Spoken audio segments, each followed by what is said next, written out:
Hey, what's up, guys? You're listening to the Wholesaling Inc. podcast. I am your host, Lauren Hardy. And if you guys are new to this podcast, welcome. You are going to love it. Today, we have an awesome episode with one of my coaching students. He was actually one of my first coaching students. His name is Ray Zhang, and he is based in Honolulu, Hawaii. Ray wanted to take his business virtually. He was already doing some land deals previous to meeting me, and he came to me to help him put some of the pieces together. So let's warmly welcome Ray. Ray, thank you so much for being on today. How are you? Good. How are you? Thank you, Lauren, for inviting me here. I am doing good. It's Friday, so I'm excited to wrap up the week. Well, tell me a little bit about yourself. So you live in Honolulu, Hawaii. That's amazing. Yep. So I started doing cars. I was a car dealer by trade, and I started to rent cars. I started to buy and sell cars. And about a couple of years ago, I was tired of doing cars alone. I want to do something else. So I started to, Google what else can I do about real estate. So I came up with wholesaling and started to learn about it. Later on, I joined your program. Things just to start to take off after that. So That's so cool. So wait, you used to flip cars. yes, I'm still doing that right now. That's so cool. Wait, so how do you flip a car? What do? You just buy an old car? What type of cars? Do you have like a specialty?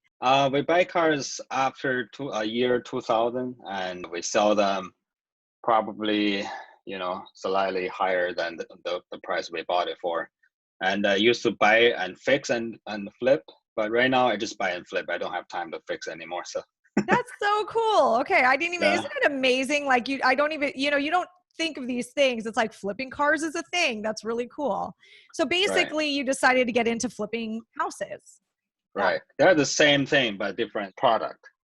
Yeah, no, So that's really cool. And what intrigued me about you as a student is that you are investing in land. And I don't have a ton of experience investing in land. I did develop some homes, but I don't have the experience that you have. Tell me about your land investing strategy. there are people want to buy in the middle of nowhere and they just want to live there. I don't know why, but it's not me. But Uh, there are people there are people just like doing that. I start to do that in Colorado, and lately we started in Arizona, and we buy a piece of land for 5 acres for dirt cheap, for less than, I don't know, $2,000, and Five for five. acres for $2,000. Okay, Correct. yeah. Let's tell. I want to get really granular. So you in this is in Colorado or Arizona? Colorado. Okay, so Arizona is even cheaper. Okay, so let's Yeah. take Colorado as an example. You buy 5 acres in Colorado. Can you give me like a city name in Colorado? A county called Costilla County. Costilla Um, County? yes. Okay, never heard of it. So you're buying 5 acres for $2,000, 2,500? Yeah, pretty much. Very cheap. And we can sell on terms for, sometimes they can pay 150 for like 50 months. So Yeah. where are you finding these land deals? We send mailers to the homeowners. The same thing with wholesaling Right. So properties. So you're yeah, sending mailers, maybe postcards to these owners that own these little parcels of land or the 5 acres of land, and correct. you buy it for $2,500. You turn around and you're selling the land on terms. So you guys, if you're not familiar, it's essentially seller financing. You're carrying the note, you're turning it around, and you're selling it to someone who just wants to live in the middle of nowhere and maybe put like a trailer on it. Probably. Yeah. Maybe they Okay. can build a shed. Or they can build a shed or a shack or a log cabin or whatever. And how are you finding the end buyer, the end user? We can go to Facebook, and we do Craigslist marketing too. There are some other land website we can post the property at. What I find out is it's pretty slow, to find the end buyers, and also they back out a lot. Like Okay. they pay a little bit and then they're gone. You cannot find them. You Okay. know, So then they don't perform on the terms. correct. That's when I started thinking, is there a better way? And I listened to your coaching call with us, and something you said inspired me to do something else, which totally changed my land business and also, everything. Okay, enlighten me. What was that? I say a lot of things. Some of it baffles me, to be quite honest. I think you said something about wholesaling, because what I was doing with land wasn't wholesaling. So I was thinking, why don't I just do wholesaling with land? So I started to send postcards to the landowners who own more than 2 lots. Okay. And then I got this guy who has 280 parcels in Colorado. Uh-huh. I got another like a guy in Arizona, and he has 17 properties, and they want to sell it right away. Okay. So I bought them all, and right now we just wholesale lands. So So you're that's the you're buying and you're actually closing on them, and then you're correct. selling them. Instead of doing the terms, you're just selling it outright to someone else. Wholesale, yes. I just And sold 5 properties yesterday. in the property, you mean land, like you're like land parcels Land yesterday. parcels, Okay. yes. Who are those people that are buying random pieces of land, all cash, in the middle of nowhere in Colorado or Arizona? So this time is those guys who is doing what I was doing. They try to find the end buyers, and Okay. instead of selling the end buyer right now, I changed my approach. I just reach out to the land investors. This lot is here, is cheap. You can sell your end buyers for how much on terms? How much would you do for it? So, they buy sometime, because they are land investors, but so they buy a lot. I sold 40 parcels, total of 200 acres Okay. in like 3 weeks. Okay. So since joining my program, you've sold 40 parcels, I sold total of 57 parcels total. 57 Yes. parcels, just because I said one thing in a coaching call that made you think differently. Yep. I didn't even know that story. I swear to God. Oh my gosh, that's amazing. That's really cool. So essentially, you took something, you took an idea. Most people just think of wholesale, they wholesale houses, but you took it and applied it to a different product. And that's why I say, and I say this in my coaching program, in my actual course, that my virtual course is teaching you how to go virtual. Whether you want to change up your disposition strategy, like maybe you want to be one of those BRRRR investors, the BRR, buy, rent, rehab, refinance, repeat, all those R's, or you want to just be a landlord buyer, or in your case, and you are the only person I've met that's taken my course and done land with it. And that's cool. That's really cool. So I'm Yeah. excited because it's just something new and different that I've never really explored. So that's really cool. And I love that you are it's like you've got this scrappiness to you where you don't overthink, you just do it. And that must have came from your buying and selling car days. Yep. Like you're just like, you don't overthink. And I like that about you. You don't overanalyze and you don't get in analysis paralysis. Like the second you, like I know in some of our calls, it's like the second I'm like, wait, no, you need to do this, or why are you doing it like that? You're like, oh, okay. And like the next day you just like apply it and you don't overthink it. And I love that. Yeah, we learn by doing, not by sitting behind the desk and analyze. That is so true. You learn by doing, not by sitting behind a desk and overanalyzing. That's really cool. That's really cool. So, okay, so you're in Hawaii. Why do you live in Hawaii? What brought you? Have you always lived in Hawaii? I was a student here in Hawaii. I just love Hawaii. There's no better place, I believe. So, That's so cool. the weather, everything is very cool, and the people are pretty helpful. They're lovely. Oh, now why don't you invest in Hawaii? Oh, the everything is super expensive. Wholesaling here, I tried. I did one deal, but that was take me for a long time. I think in wholesaling business, it's better to have a lot of deals than one deal in like half a year. Yeah. So I started to I always fascinated by virtual. Then one day, Tom introduced you to me, and thought, this is just perfect. Yeah, and that wasn't that long ago. That was only, Yeah, I think, like 4 months ago. So right. it wasn't bad. It wasn't too long ago. So that's, I'm glad. Well, I'm glad we met, and I was definitely happy to have you in the group, especially because you bring on this different angle of land, and it opens up people's eyes that we don't just have to invest in houses, you guys. Like, you can wholesale land, you can wholesale commercial property. There's other avenues out there in real estate investing that a lot of people don't think about. I think we just traditionally go to single family residences. Mm. And you're here to say, like, there's other things you can do that are probably even less competitive, because everybody goes right into the single family residence space. Sure. I think your program works either on house or land or everything else.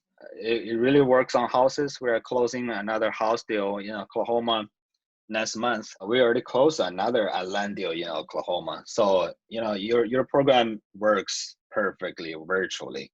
So That's you can be anywhere you want. You don't have to be in your territory. You can wake up anytime you want, because by the time I wake up, it's already noon in the mainland. So it will work anytime, anywhere. That's really, yeah. Well, thank you. That's really cool. And I've got to say, you are like the silent killer, because in the group, you're not really bragging about how many deals you're doing. I didn't really know that you were this successful with my program. So that's really Yeah. cool. I think that's, there's something to that. I think that, you hear a lot of people, they brag when they close one deal or two deals, and there's something to the guy that sits quiet on the sidelines that secretly selling 57 land deals in Yeah. 4 months. Yeah, even though I wasn't on your coaching call live, but I always listen to your coaching call afterwards. That's I never miss one. that's cool. And I think a lot of that's because of the time difference, because I remember at one point you were in China doing this Correct. business, right? So you Correct. were actually in China international, and the time difference is completely different. And you still, I mean, is that like the definition? If that's not the definition of like live anywhere, invest where you want, I don't know what is. And that's something that I always say is live anywhere, invest where you want. So you were in China for a while doing these deals.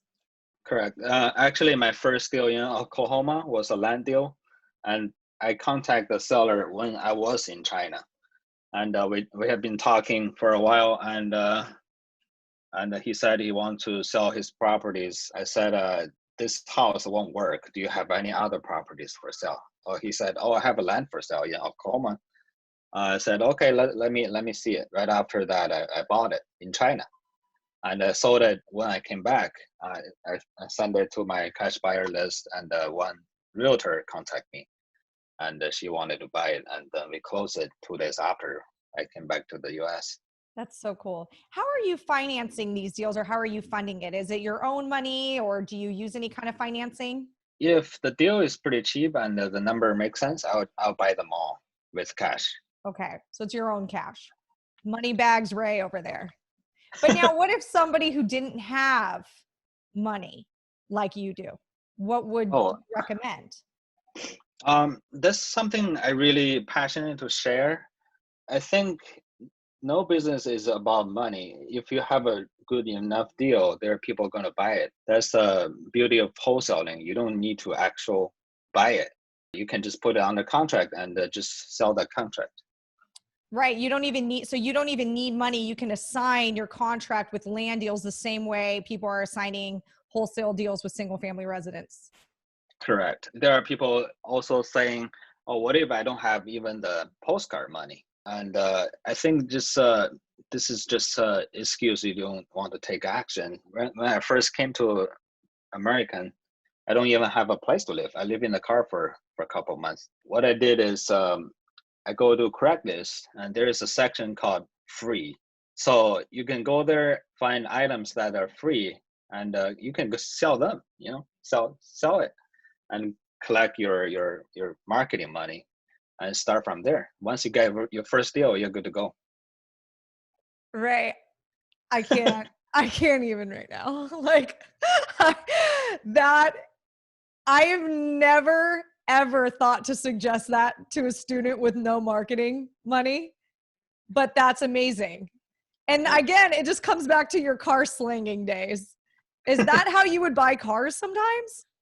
Yeah, I got about 2 years ago. I got a car for $100. You know, there are people want to sell their property or cars or their items even for free. You don't know why. Why do they do that? You don't know why. You just do it. They gave out something for free. You can sell it on eBay for like $100. And you don't know why. I saw there was someone giving iPad the other day for real for free. You know, you never know why they do what they do, but you just do it. But the key is you have to be on the lookout. You have to go out and find it. If Oh you my don't, gosh. yeah, So we are going to film another episode just on raising money for your marketing budget by buying things for free or selling things that you got for free on Craigslist. That is going to be a 2.0 to this because I hear it all the time that my students don't have money for marketing. true, And I've got to, I'm like, yeah, you know, what I did is I got a credit card and I made sure I had an $11,000 limit and I literally put my marketing budget on my credit card.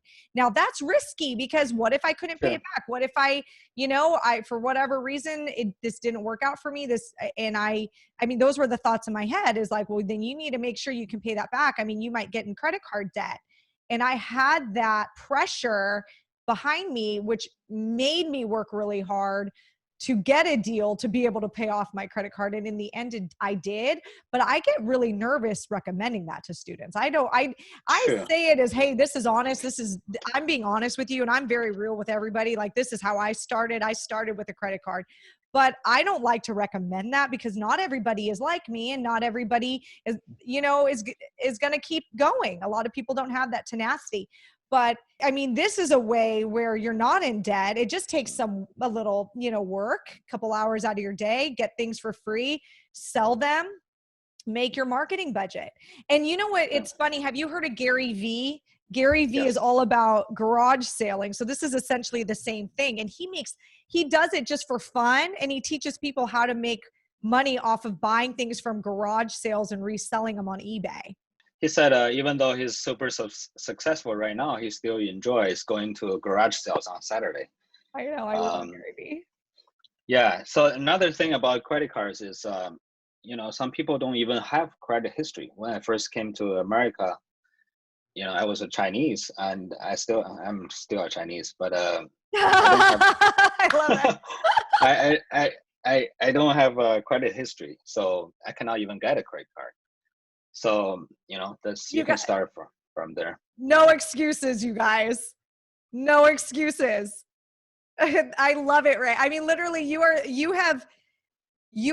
like single-handedly in this podcast episode squashing every excuse like I've ever heard anyone make. He came to the country, no money, lived in his car, had no credit, so he couldn't even get a credit card. Had to sell things that he got for free on Craigslist. I mean, come on. Give me an excuse. I dare you guys after this episode.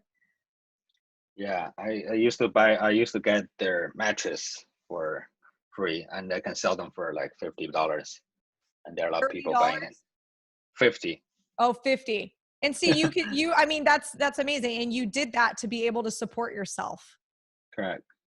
What was going through your head at that time when you moved and you were in this space of living in your car? How'd you keep going? I was thinking, I'm already at rock bottom. Where else can I go? There's no way down, so just the only way is up. So one day I'm gonna be rich. I always say that because there was a rock bottom point in my life, and I'm not going to lie, it's not nearly as rock bottom as yours. Okay. I'm not even going to act like it. It wasn't. I was born very fortunate. I was born in this country, and my parents, I would say they're like middle income people. And I didn't have any like of these inherent struggles, But I always say that when I was in that kind of my version of rock bottom, I said, there's really only one way up. So if anything, it's exciting. I have so much to be excited about. I actually take comfort in rock bottom because you know that really there's only one way to go, and that's up. Whereas when you're kind of up there already and you're high flying, there is always this fear in you that you could go back down. That's We have to really cool. keep climbing. So You got to keep climbing. That's amazing, Ray. I had no idea you had this kind of story, and I didn't know that this episode would go this direction, but it's really cool. So let me ask you, you were kind of doing this on your own when did you actually first get into the land and real estate space from cars to land?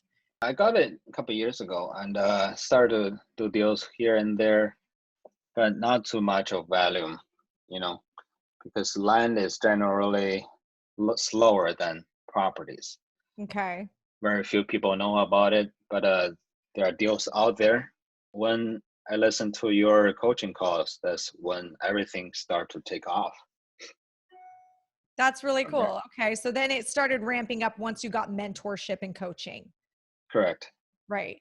And I think that, I mean, I know that you were involved in some coaching programs prior, but was there some missing links, and that's why you chose to actually get virtual coaching? Yeah, I have tried in Hawaii, like I said, to wholesale. That was very frustrating because I sent a lot of mailers and very few people called. Even those people called, they cannot sell the properties because some of the island properties that are protected. They can only be sold to Hawaiians, not outsiders. So, Okay. I have been doing a lot of stuff for literally nothing. So I was thinking I need to do something virtually, but I didn't know how to do that. There's a mind block, blocking me to go forward. One day, you just miraculously showed up. So that's when you saved me. So One day then I showed up. true. And then I was, so yeah, I know. I mean, that was my story. I lived in Southern California. I still live in Southern California. I live in Orange County, super average house price is $750,000. And I used to be able to flip houses around here or LA Inland Empire.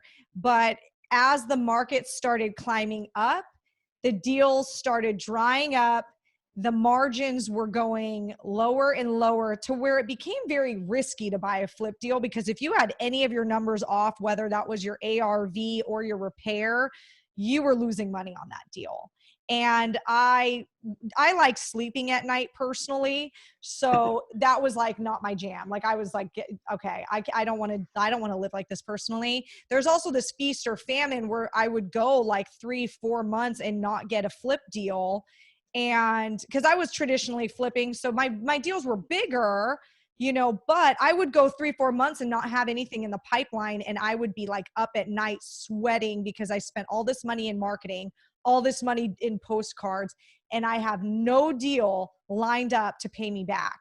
And I didn't want to live that way. So that was when I decided to go virtual. Similar story to you. So I could, have a consistent deal flow. Yeah, the deals were smaller because I was wholesaling them and the property values were a little bit lower, so they were smaller deals, but I would rather get, a check a week versus a check every 4 months. That's why I love wholesaling so much. You don't need to put a lot of money on there. You can secure the property and sell the contract.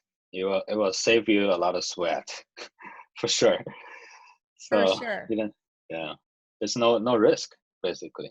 That's really, yeah, no, I know. Yeah. It's a beautiful thing. Well, Ray, I loved having you. And in fact, we are doing a second episode on how to raise money for a marketing budget when you are broke. So you guys stay tuned for that episode because it is coming. But for now, how can people get a hold of you if they want to learn more about land investing? Maybe you can partner up with people. Are you on any of the socials like Instagram or Facebook? Yeah, they can add my Facebook or they can email me. My email is Ray, RAY at landprousa.com. So land PROUSA.com. Ray at landprousa.com. And then Ray Zhang, it's ZHANG, right? Yes, I got it. Ray Zhang on Facebook. Are you on Instagram? Not really. All right, that's fine. That's fair. All right, Ray, thank you so much. This was an amazing episode and extremely inspirational, not only for our listeners, but for me as well. So thank you. Can't wait to have you on again.